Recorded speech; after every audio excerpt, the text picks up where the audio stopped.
खरगोश और गिलहरी की पक्की मित्रता। कहानी का आरंभ।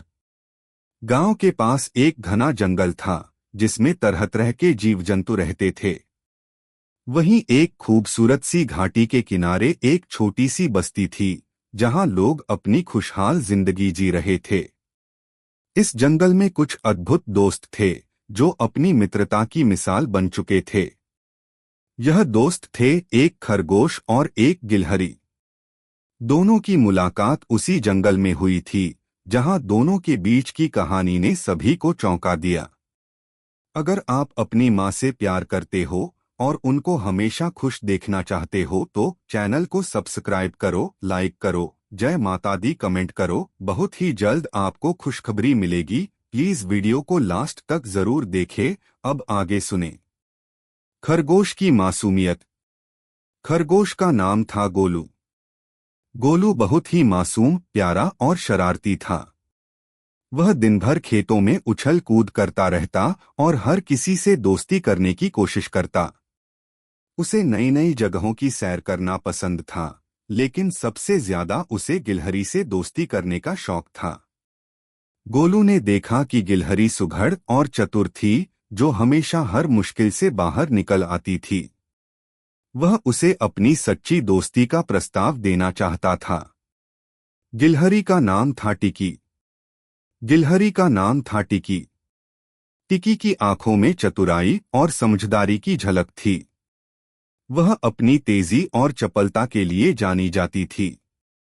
उसकी नन्ही सी देह के बावजूद वह जंगल के सबसे बड़े खेलों में हमेशा जीत जाती। टिकी ने कभी भी अपनी खुशी दूसरों से छुपाई नहीं थी और उसकी सबसे खास बात यह थी कि वह किसी भी समस्या को अपने धैर्य और चतुराई से सुलझा लेती थी। उसे यकीन था कि हर समस्या का हल धीरज में छिपा होता है। मुलाकात का पहला दिन। एक दिन गोलू जंगल में दौड़ते दौड़ते एक पेड़ के नीचे बैठी टिकी के पास पहुंच गया। टिकी उस वक्त अपनी सर्दी से बचने के लिए अपने घोंसले को सजा रही थी। गोलू ने उत्सुकता से कहा, नमस्ते टिकी दीदी, क्या तुम मुझे अपना दोस्त बना सकोगी?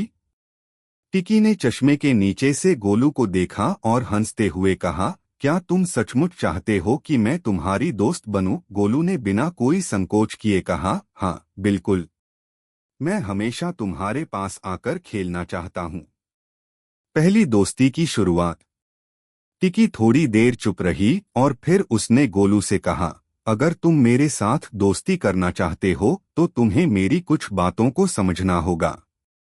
जंगल में हर किसी का एक तरीका होता है जीने का और हमें एक दूसरे का सम्मान करना चाहिए। हम जो भी करें उसमें कोई न कोई उद्देश्य होना चाहिए।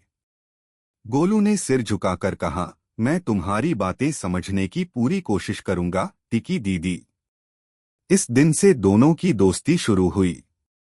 वे एक साथ खेलते, खाना इकट्ठा करते और जंगल के सारे रास्ते खोजते।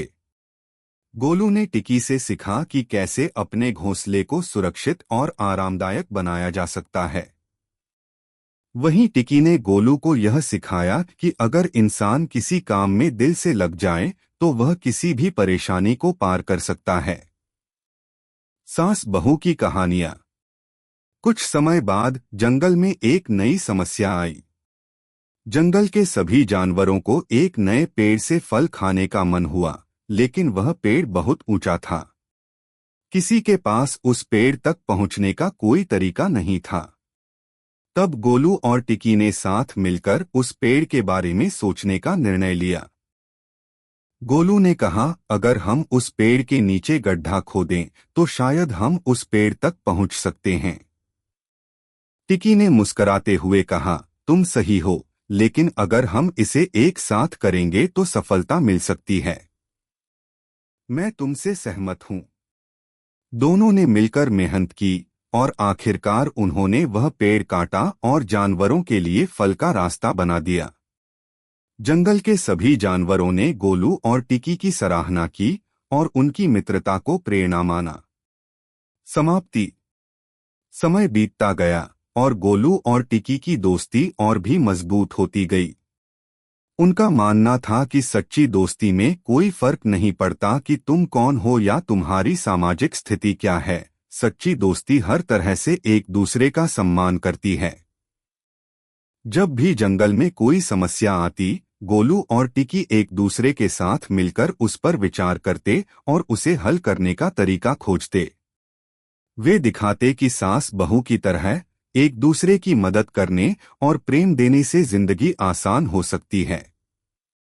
उनकी दोस्ती को देखकर सबको समझ में आ गया कि असली मित्र वही होते हैं जो न सिर्फ खुशियों में बल्कि दुखों में भी एक दूसरे का साथ निभाते हैं। और इस तरह से गोलू और टिकी ने अपने जीवन में सच्ची मित्रता की मिसाल कायम की। कैसी लगी आपको कहानी? प्लीज कमेंट करो, लाइक करो, सब्सक्राइब करो। धन्यवाद।